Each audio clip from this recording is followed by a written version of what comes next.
So I want you to imagine, just for a second, waking up in the cramped back seat of a two-door coupe, Oh, that sounds miserable right away. right? It is. You're parked in this vast, totally empty lot of some big box store, and Hmm. your shoulders are just like aching from being contorted against the door handle for the past 6 hours. I can literally feel that neck cramp. Exactly. Your hips are locked up, and the sun is just starting to come up, painting the windshield in those really bright, unforgiving morning colors. Yeah, that blinding light when you haven't slept properly. Yes. And you see the store employees, right? They're starting to arrive for their early shifts, and they're walking past your foggy windows. And you are just shrinking down in the back You're like, seat. wow, hiding. Yeah, hiding. You're holding your breath, basically praying no one looks inside and sees you. That is a very intense, very visceral image. It really is. But here is the absolute kicker, the crazy part. On paper, to everyone looking from the outside, you are an absolute, undeniable success. Right, you've got it all together. Exactly. You have the great job that pays incredibly well. You have the seemingly perfect, loving relationship. You got the nice clothes, the impeccable reputation in your industry. You're the one everyone else goes to for advice. Yeah, you are, by all societal standards, the ultimate nice guy. You're the friend everyone counts on, the employee everyone praises. And yet, here you are, Sleeping in a parking lot. sleeping in a parking lot, physically hiding from everyone and everything, because your secret life, which is basically a life built entirely on relentless self-sabotage, compounding lies, and just this desperate, clawing need to numb out your own mind, has finally caught up with you. The facade just cracked. Completely cracked. The pristine mask you spent a decade painting is gone. You know, it's a striking story, and what is truly fascinating about it, from a psychological standpoint, is just how incredibly common that underlying feeling is. Wait, really? Common. Oh, absolutely. I mean, the external circumstances might look entirely different, right? People might not be literally sleeping in a coop outside a hardware store. Right, sure. But that feeling of the walls closing in, of living this double life where the outside doesn't match the inside at all, it's practically an epidemic. That's wild. But I totally see it. Yeah, people are hiding in their offices, they're hiding in their marriages. I mean, they are basically hiding in plain sight. And that is exactly our mission for the show today. We are exploring this profound, almost universal paradox of human behavior. Right, why we do this to ourselves. Exactly. Why do we actively, sometimes aggressively, act against our own best interests? Why do we build these outward lives that look so shiny and successful, while internally we are systematically burning the house down to the foundations? It makes no logical sense. None.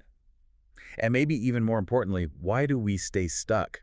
Like sitting in the ashes of that house, just waiting for some magical, spontaneous wave of motivation to finally arrive and fix our lives for us. Yeah, that waiting game. We want to understand why we stay completely frozen when we know, intellectually, exactly what we need to do. Well, to answer those exact questions, we are looking through a really fascinating stack of material today. Yeah, tell them what we've got. So we've gathered a wide array of anonymous clinical psychology papers, and these focus heavily on behavioral loops. Plus, we've got some deeply insightful essays on shadow work and some heavy, heavy research on habit formation and neuroplasticity. The real mechanics of the mind. Exactly, the actual biology of it. And this collection, it provides a very clear, highly practical roadmap out of that exact paralysis you just described. Thank goodness for that. Right. We're going to examine the hidden parts of our personality, the specific neurological traps we fall into when we wait to, quote unquote, feel ready to make a change. The whole I need to feel motivated trap. Yes, that huge myth. And we'll look at the biological mechanics of how we can literally rewire the pathways in our brain. I love that. Ultimately, the goal here is to understand how to turn our deepest, most confusing pain into our greatest, most clarifying purpose. It's about moving from being a passive victim of your own subconscious habits. To becoming the active architect of your reality. Yes, perfectly said. I just love that setup so much. And I really want to say right up front to you listening, whether you are actively in a cycle of heavy self-sabotage, like maybe you're blowing up your relationships or quietly drinking too much every night, or if you are just feeling this lingering, quiet sense of being permanently stuck in neutral. Which is so many people. So many. This conversation is built for you. We are going to hand you the keys to your own psychological ignition today. Let's do it. So let's unpack this. The clinical essays we're looking at, they start by highlighting this massive contrast between the facade we curate for the world and the hidden reality of our internal lives. The math versus the real face. Right. And there's this idea in the texts that society essentially trains us, literally from birth, to repress the parts of ourselves that it deems unacceptable. Yes, and we really need to understand why this happens on a biological and honestly an evolutionary level. Okay, take us back to the caveman days. Basically, yeah, because from a very young age, we are conditioned to belong. For human beings, belonging is quite literally a survival mechanism. Because if you're alone, you die. Exactly. A prehistoric human who gets kicked out of the tribe does not survive the winter. So our nervous systems are physically wired to perceive social rejection as a literal death threat. Wow. So it's not just feeling sad about being left out. Your brain thinks you're going to die. It fires the exact same alarm bells. So when a child expresses an emotion or a trait that receives negative feedback from their parents or their peers or just society at large, their brain registers a threat to their survival. So they learn to hide it immediately. Immediately, they take that trait and they stuff it down into what we can think of as a psychological basement. A basement. I like that visual. Yeah, we lock the door, we throw away the key, and we put on the mask of the nice, perfectly acceptable person. So what kind of traits are we talking about here? Well, it could be our anger, right? We're told anger is dangerous or impolite. Sure, don't raise your voice. Exactly. Or it could be our radical ambition, which we are told is, greedy or unrealistic. Stay in your lane. Right. It could be unconventional desires or even just our natural loudness and exuberance as a kid. Whenever we get the message that a part of us makes the tribe uncomfortable, down into the basement it goes. Okay, wait, I need to challenge that a bit. Go for it. Because we tend to think of that psychological basement as just holding our bad stuff. Right. Like the toxic waste of our personality. Like a shadow. Yeah, the greed, the rage, the selfishness.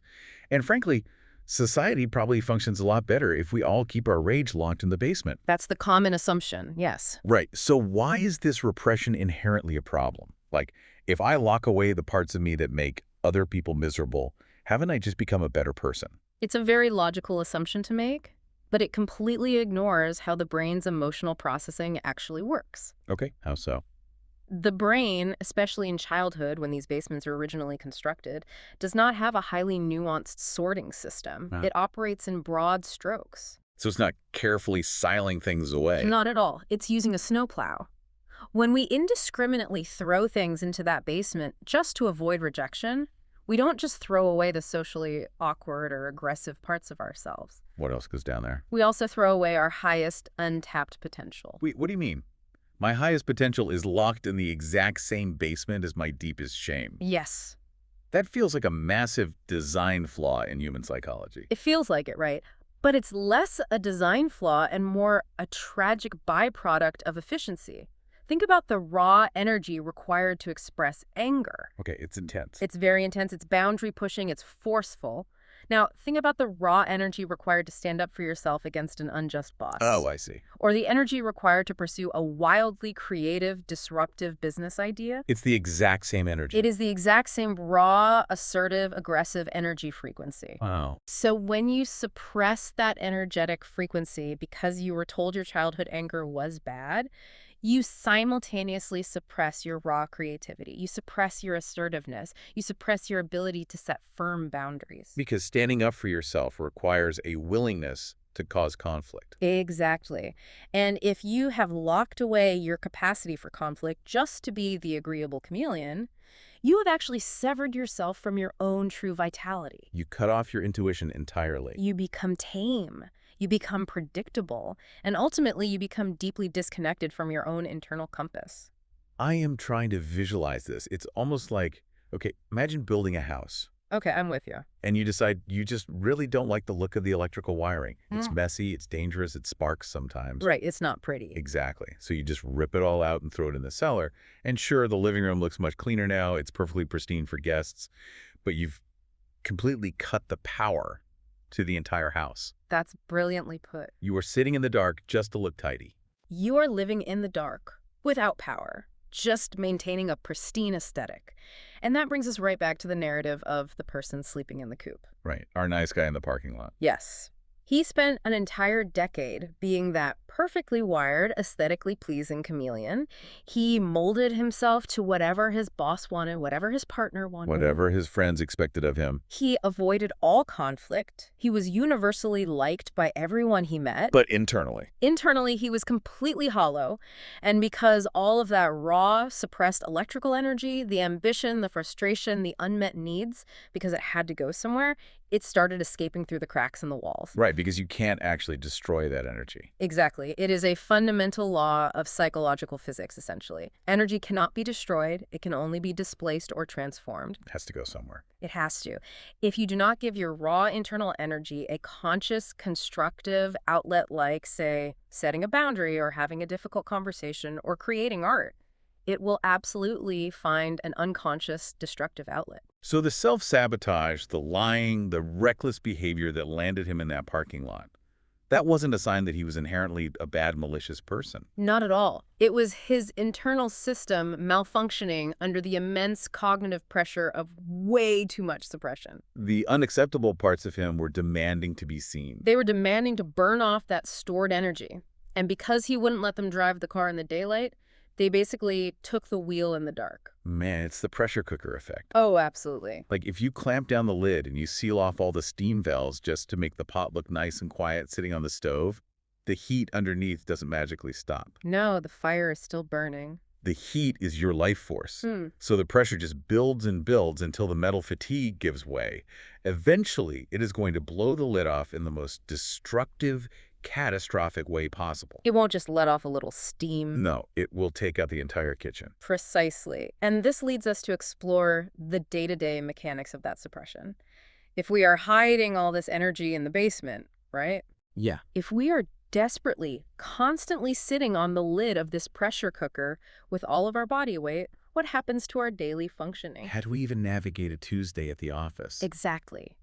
And the biological answer from the papers is that we begin to pull away. We retreat. We start to retreat from the world because the cognitive load of maintaining that facade, of constantly monitoring our own behavior to make sure no one sees the cracks, it is utterly exhausting. It's a full-time job just pretending to be normal. It really is. The prefrontal cortex, which handles all this self-monitoring and suppression, it drains an immense amount of metabolic energy.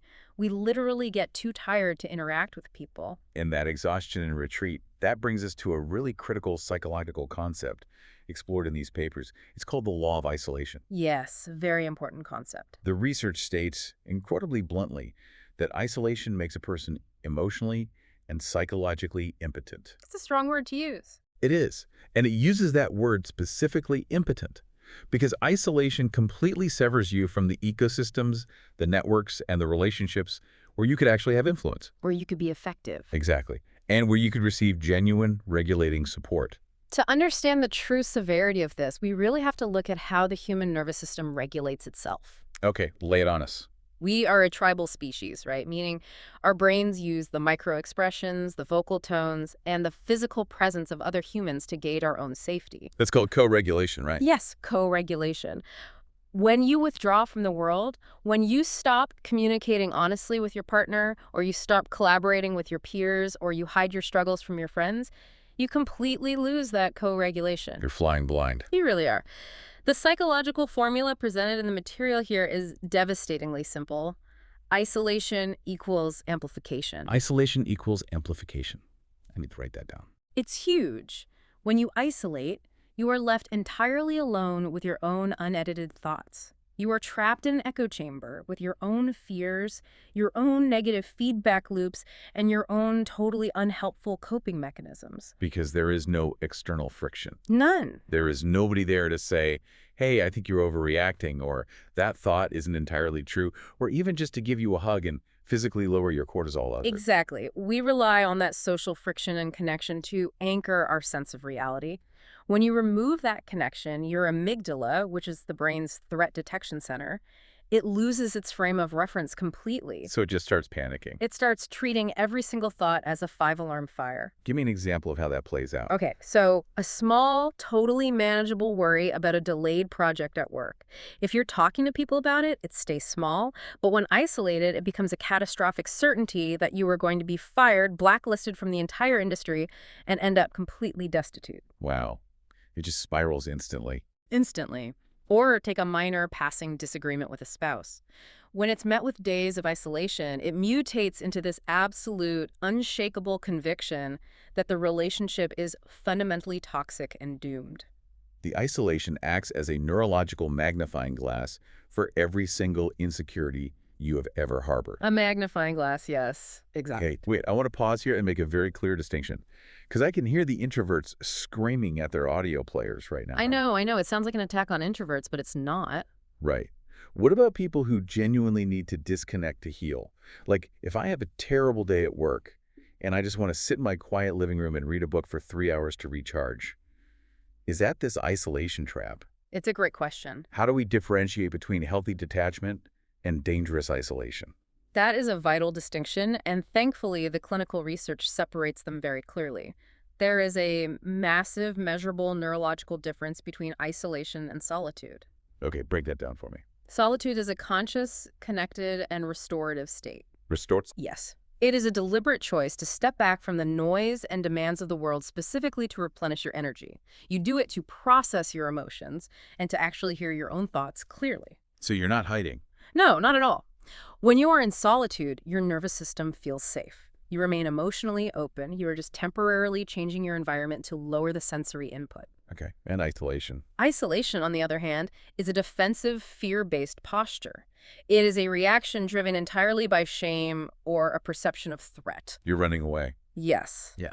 We use isolation either to hide from perceived danger, like the danger of being judged or found out, or we use it to punish ourselves or punish others. Wow, to punish others. That's real. Think about the physical difference. In solitude, your breathing actually slows down and your muscles relax. In isolation, you are emotionally bracing for impact. You're tense. Very tense. Ultimately, solitude diminishes anxiety, while isolation amplifies it. Okay, that makes perfect sense.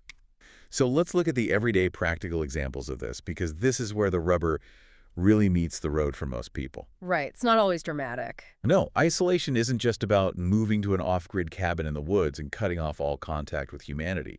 It's the micro-isolations that ruin us. The daily habits of hiding. Yeah. It is giving your partner the silent treatment for 2 days after an argument instead of just staying in the room and having the uncomfortable conversation. Which is punishing them and you. Exactly. Or it's retreating to the den to play video games for 6 hours straight because you feel criticized. Right. Or, and this is the one that I think hits closest to home for a vast, vast majority of us, it is lying on the couch, entirely physically still, doom scrolling on a phone for 3 days after a professional setback. The doom scroll. You are physically present in your house, but emotionally and psychologically, you are on a deserted, hostile island.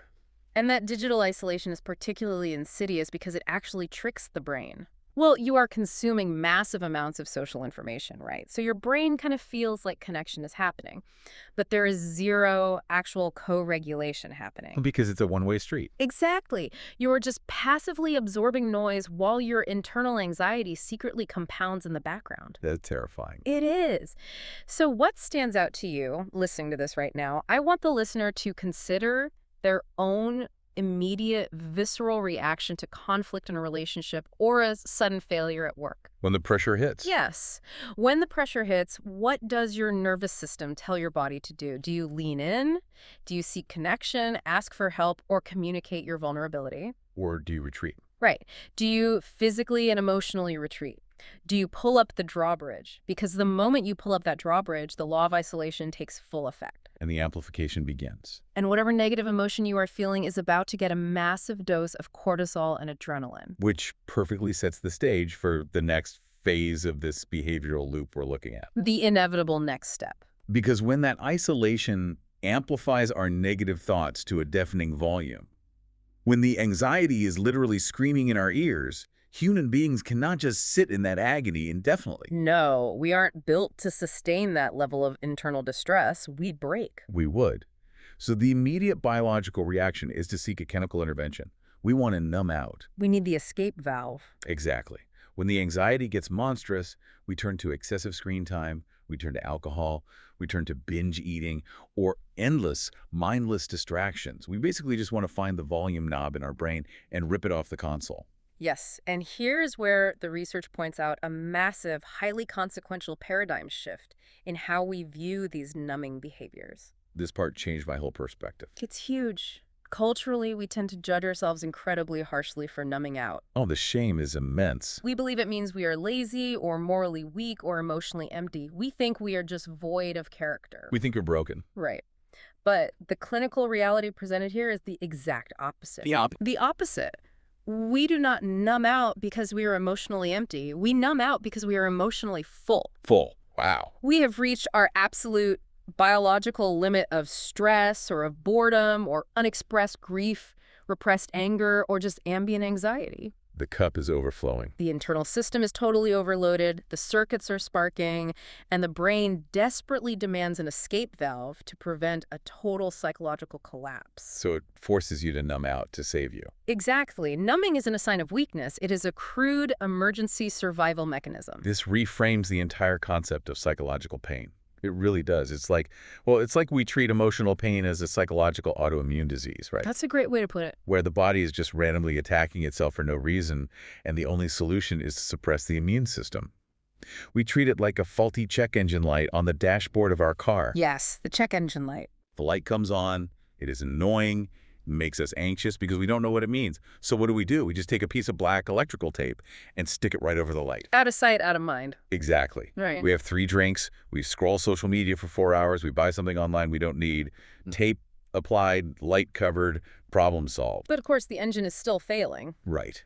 But the research suggests that pain actually has its own profound, highly specific intelligence. It is not a malfunction.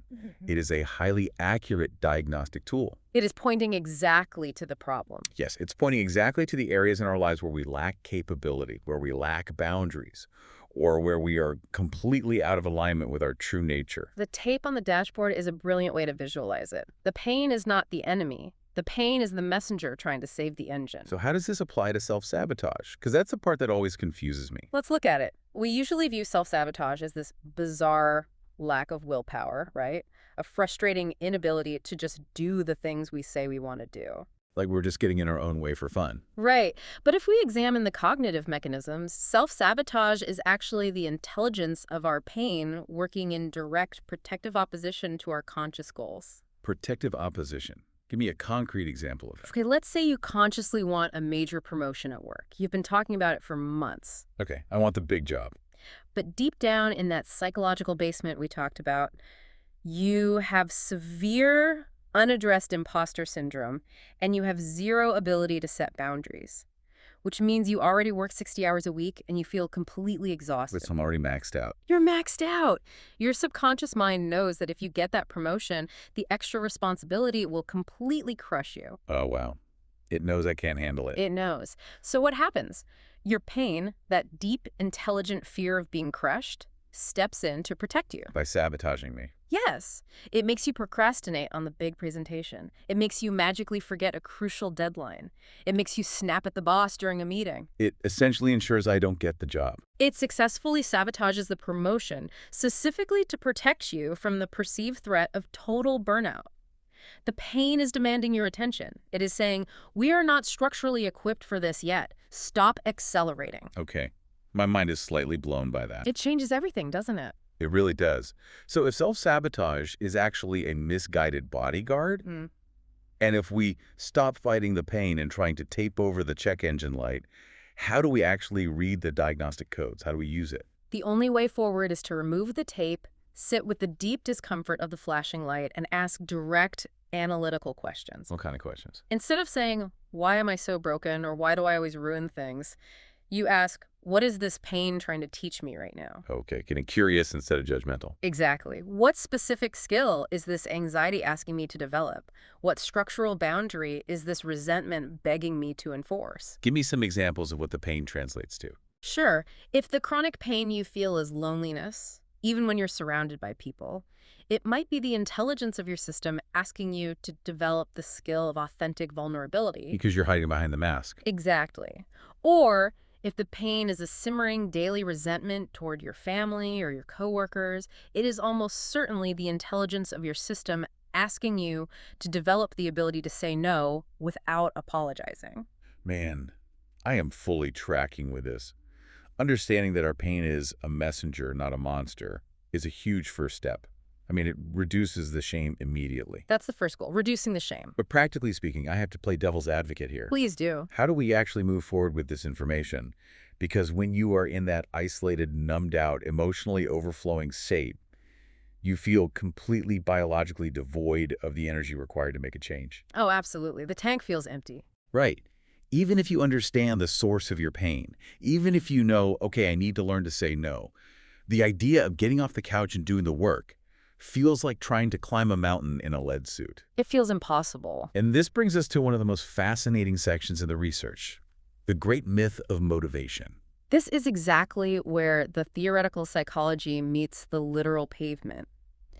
The narrative in these studies shifts here from analyzing the abstract challenge of the hidden self to the extremely practical biological steps of taking control of your behavior. What's the trap? The absolute biggest trap people fall into, the cognitive error that keeps them stuck in that parking lot for years, is waiting until they, quote, feel like doing something before they do it. Yes. The pervasive cultural idea that motivation is this external magical muse that flies through the window and strikes you with a lightning bolt of energetic clarity. Right, like it's just going to suddenly arrive on a Tuesday. We say things like, I'll clean the chaotic garage when I feel motivated, or I'll have that hard boundary-setting conversation with my partner when the mood strikes and I feel courageous. I'll start the business when I feel inspired. We treat it like the weather. Exactly. We treat motivation like the weather, something we just have to look out the window and wait for. And it is a completely paralyzing illusion. The ultimate truth, unpacked from the behavioral research, is that action creates motivation, not the other way around. Action creates motivation. That is so backwards to how we usually think. It is, but let me explain the neuroscience behind this, because it is the absolute linchpin of all behavioral change. Okay, let's hear the science. The human brain operates on a principle called allostasis, which essentially means it is a prediction engine designed to conserve energy. Conserve energy, so it's lazy. Basically, yes. The brain is a huge energy hog. It uses about 20% of the body's calories despite being a tiny fraction of its weight. Therefore, the brain does not want to spend energy on new, difficult, or uncomfortable things. It wants to stay on the couch. It wants to stay on the couch. If you sit on the couch and wait for your brain to spontaneously generate the desire, the chemical motivation, to go for a run in the cold or to initiate a painful conversation, you will wait forever. Because the brain is saying, we're safe here, let's not burn calories. Exactly. The brain's prediction engine says staying on the couch is safe and requires low calories. Let's do that. The belief that action precedes feeling is completely backward to how our neurobiology functions. So what's the solution? You have to physically force the start. You have to spend the energy first, and only then will the brain release the dopamine and adrenaline to support the action. The brain follows the body. Wow. It's pure physics, really. Hmm. It's the difference between static friction and kinetic friction. Oh, we like that. Explain that. Like if you have a huge, heavy wooden box resting on the floor, the amount of force required to initially break it free from its resting state, that's the static friction, is huge. It takes a massive, really uncomfortable push. Right, getting it to budge at all. But once the box is sliding across the floor, the kinetic friction, it takes significantly less effort to keep it moving. You cannot sit and wait for the box to want to move. You have to push it first. Right. And the examples used in the habit formation studies are so visceral. Like the freezing cold water example. That's a classic one. Think about jumping into a freezing lake. You stand on the edge of the dock, and your brain is screaming at you. The threat detection system is firing. Do not do this. It is going to be terrible. I do not want to do this. You feel anti-motivation. Exactly. You feel absolutely zero motivation to jump. But if you bypass the feeling, if you ignore the complete lack of desire and just physically force your body off the edge, what happens? The shock hits. You hit the water, the shock hits your system, and the brain realizes, oh, okay, we're doing this now, I need to keep us alive. It dumps endorphins and adrenaline into your bloodstream. 5 minutes later, you are swimming around, you feel invigorated, you feel intensely alive, and you are actually having fun. The action made the feeling. The physical action completely manufactured the positive feeling. That chemical dump is the key. And another profound example from the research looks at elite high-level performance. Oh, the basketball player. Yes. They studied a professional basketball player whose daily ritual is to commit to shooting 200 practice shots before every single official team practice session. 200 shots every day. Every day. Notice what he doesn't do.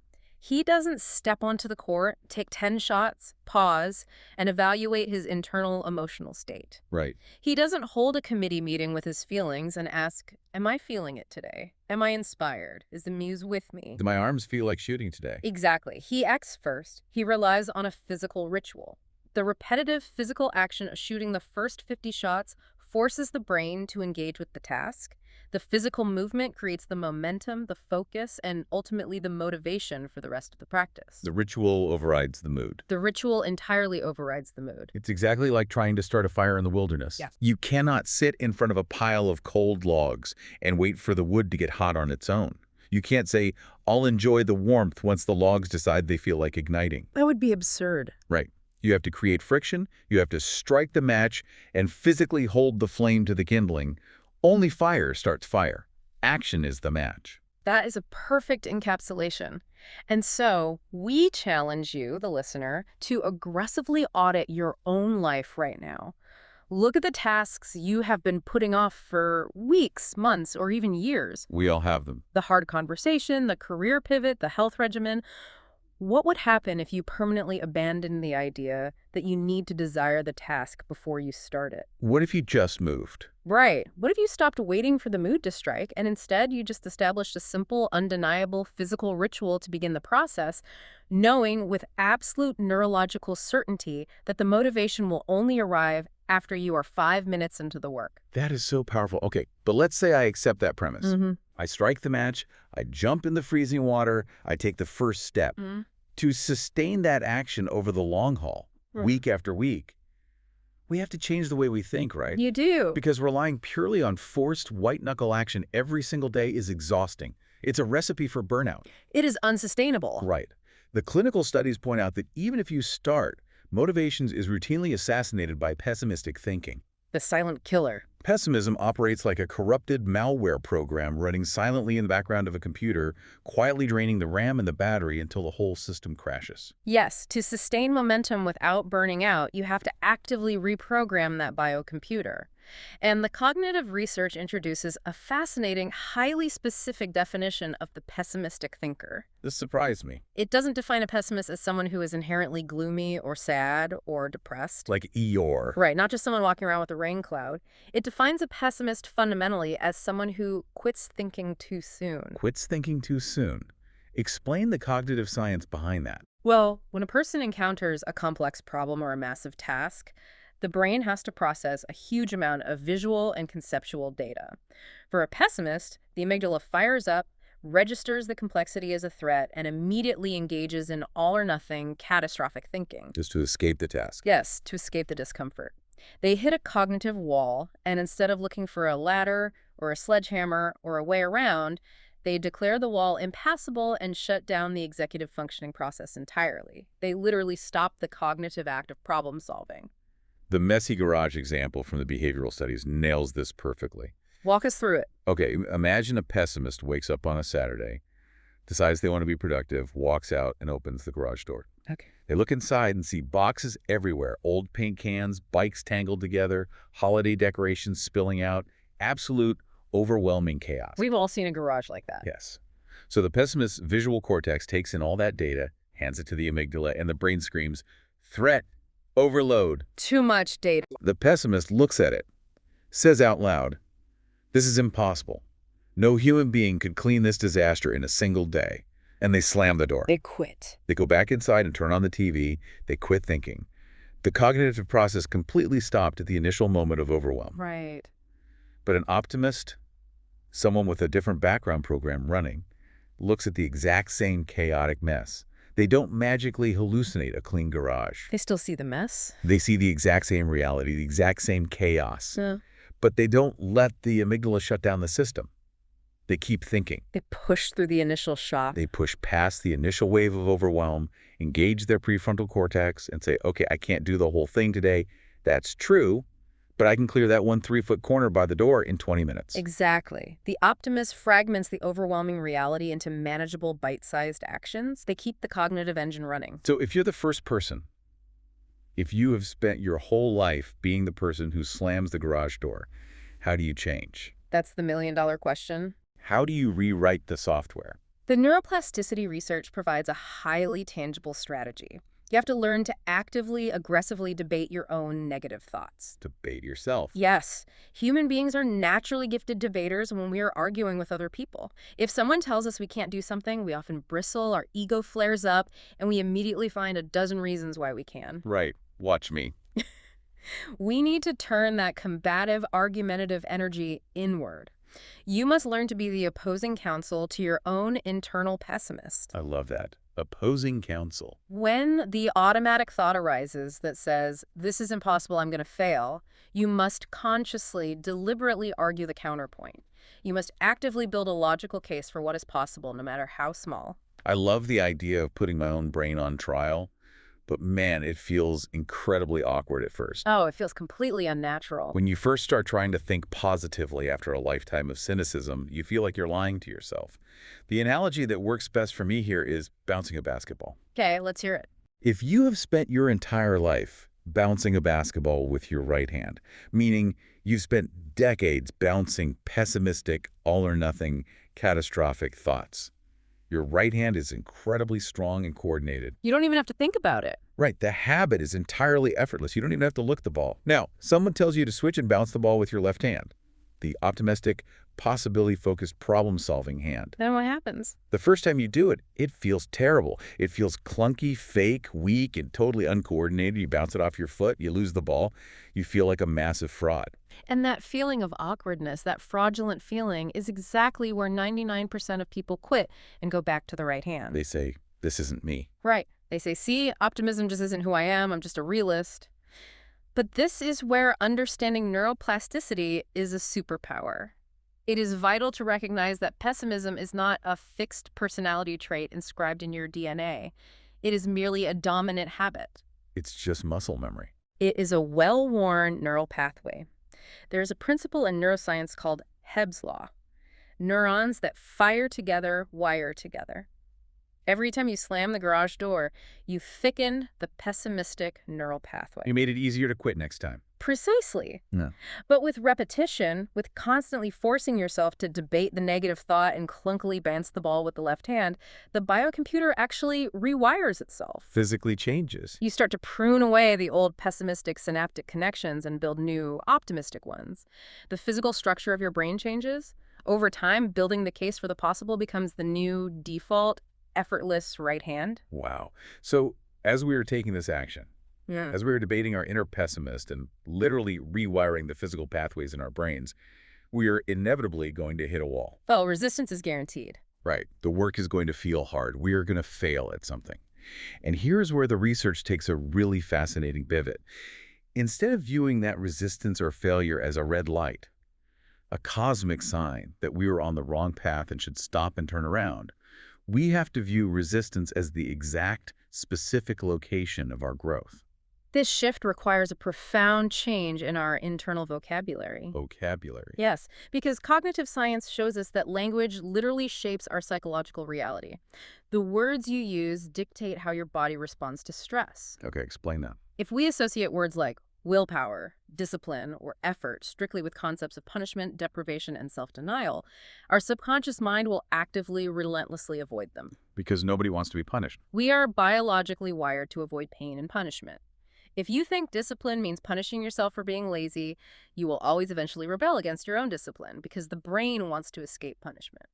We must completely change the vocabulary we use to describe hard work and resistance. The weightlifter analogy from the texts is so perfect for understanding this. It really is. If you go to a gym and watch a professional bodybuilder, their psychological relationship to physical pain is entirely different from the average It's person's. completely alien. To a regular person, muscle failure, that terrifying moment when you literally cannot lift the bar one more inch because your arms are shaking, your veins are popping, and your muscles are burning, feels like a defeat. It hurts. The brain registers it as tissue damage, so it must be bad. Drop Okay, the weight. run away. Right.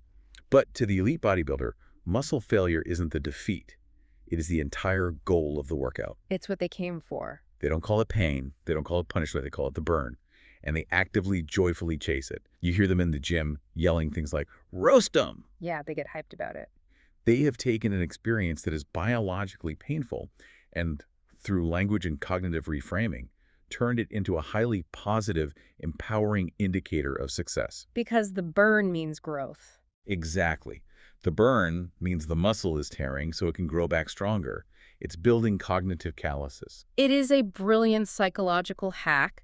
They haven't changed the physical sensation of the heavyweight. They have completely redefined the meaning of the resistance. So how do we apply this mental pivot to our everyday lives outside the gym? Right, when we're not lifting weights. How do we handle emotional or professional muscle failure? We do it by asking one incredibly powerful, interrupting question.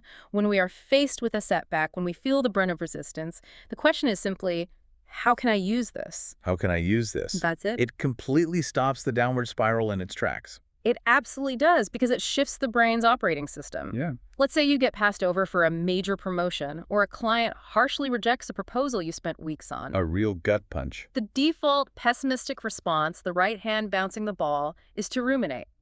I failed. I am not good enough. This company is unfair. I should just quit. That is a passive victim state dictated by the brain's default mode network. But the question changes that. The exact moment you ask the question, how can I use this? You force the brain out of the passive victim state and into the active executive functioning state. You demand that the brain solve a puzzle. Oh, I see. How can I use this brutal rejection to refine my pitch? How can I use this failure to expose a blind spot in my skill set that I can now spend the next 3 months fixing? How can I use this intense burning anger at my boss to fuel the energy I need to finally update my resume and leave? You are taking the raw, uncomfortable energy of the resistance and repurposing it. You are roasting the muscle to make it grow. Okay, let's review the toolkit so far because we've covered a lot. Let's recap. We are taking action before we feel like it, Yeah. generating kinetic energy. We are actively debating our inner pessimist to rewire our neural pathways. We are reframing resistance and failure as the exact fuel for our growth. The momentum is seriously building here. It is. But the habit formation research warns us that a sudden, massive burst of momentum isn't enough to permanently change a life trajectory. Motivation fades. To maintain this newly generated energy over the span of years, we need to build a solid, undeniable track record of success. And there is an insight in the material regarding how we lose that momentum that hit me like a ton of bricks. The open loops. Yes, the quote was, "What exhausts us isn't the work we do, it is the work we leave unfinished." That is one of the most profound insights into human fatigue I have ever encountered in all my years of studying this. Explain how that works. When we have a dozen half-finished projects, unmade decisions, unkept promises, and vague goals floating around in our lives, they act exactly like open tabs on an internet browser. Oh, man. I have so many open tabs right now. We all do. Even if you aren't actively looking at those tabs, even if you are trying to relax on the weekend, those open loops are draining your system's background memory. They exhaust your psychological bandwidth. So that's why we're always tired. You feel tired all the time because your brain is constantly subconsciously tracking all your unfinished business. So how do we close the tabs? To close those tabs, free up bandwidth, and build a track record of success, the material distinguishes clearly between two vital concepts: outcome goals and process goals. Break the difference down for us, because I think people confuse these constantly, and it's basically the reason most New Year's resolutions fail by February. Outcome goals are your massive long-term visionary dreams. I want to write a best-selling novel. I want to lose 50 pounds. I want to double my company's revenue in 2 years. Big, shiny destinations. Exactly. And outcome goals are incredibly important for setting a general direction for your life, much like a compass, but Mhm. they are absolutely terrible for generating daily motivation. Why is that? Because they are too far away in the future, and more importantly, they are largely out of your immediate control. You cannot control the publishing market to guarantee a bestseller. You cannot control your metabolic fluctuations day to day. That makes sense. If you only focus on the outcome goal, you will feel constantly discouraged because you are waking up every single day, working hard, and not achieving the goal. Because you're still not a bestseller. Right. The brain experiences a chronic dopamine deficit. You feel like you are constantly failing. Because the gap between where you are today and the massive outcome is so huge, it breeds that pessimistic all-or-nothing thinking again. The brain looks at the massive gap and says, why bother? Exactly. Process goals, however, are the antidote. Process goals are entirely within your immediate control, and they are instantaneous. Give us an example. A process goal isn't write a best-selling novel. A process goal is sit at the desk, open the laptop, and write 500 words before 8:00 a.m., regardless of how good they are. Just hit the word count. Exactly.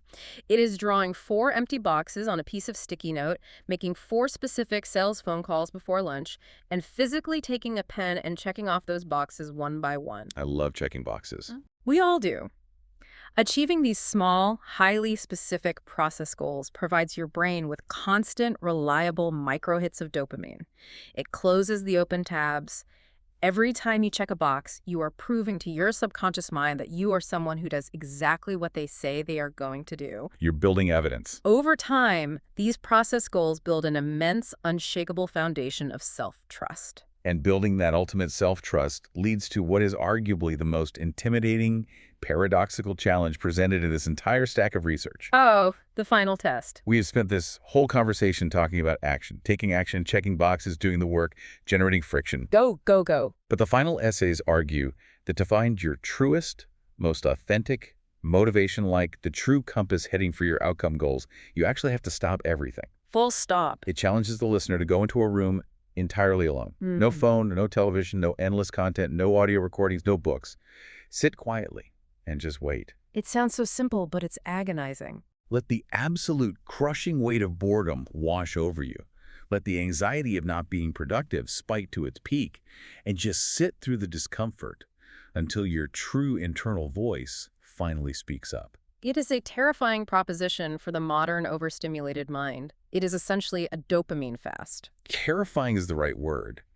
It sounds like being locked in a sensory deprivation tank. It really does. We are so thoroughly addicted to input, to distraction, to having a screen in our faces from the moment we wake up to the moment we fall asleep, that the idea of just sitting in silence for an hour feels like actual torture. We are terrified of what we might hear if we actually listen to ourselves without the buffer of the internet. Which is precisely why the exercise is so biologically and psychologically necessary. The research makes a sobering, undeniable point here. What's that? If we are constantly consuming other people's words, other people's media, and other people's curated ideas of what success looks like, we will inevitably end up living someone else's dream, not our own. Wow, living someone else's dream. The constant noise of the world drowns out the faint signal of our own intuition.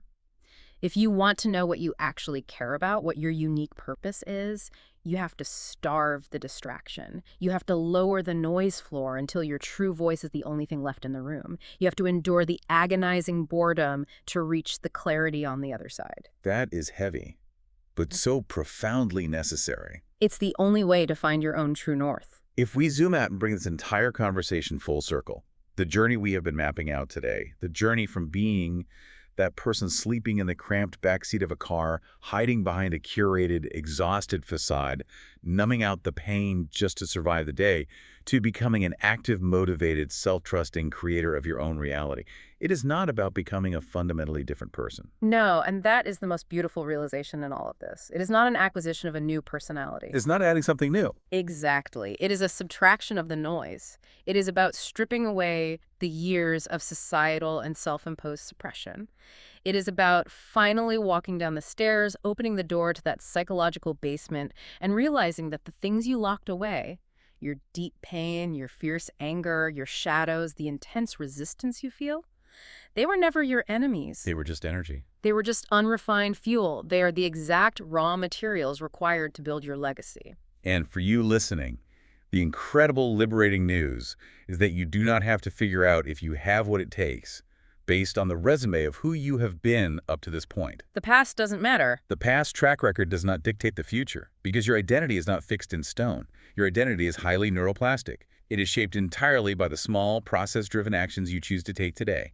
You awkwardly bounce the ball with the left hand today, and you become a slightly different, more capable person tomorrow. It is an empowering, scientifically validated reality. You are not beholden to the person who parked the car in the lot yesterday. Exactly. So we want to leave you with a final lingering thought, a practical, visceral crokin pulled directly from the spirit of this research for you to chew on. A parting gift.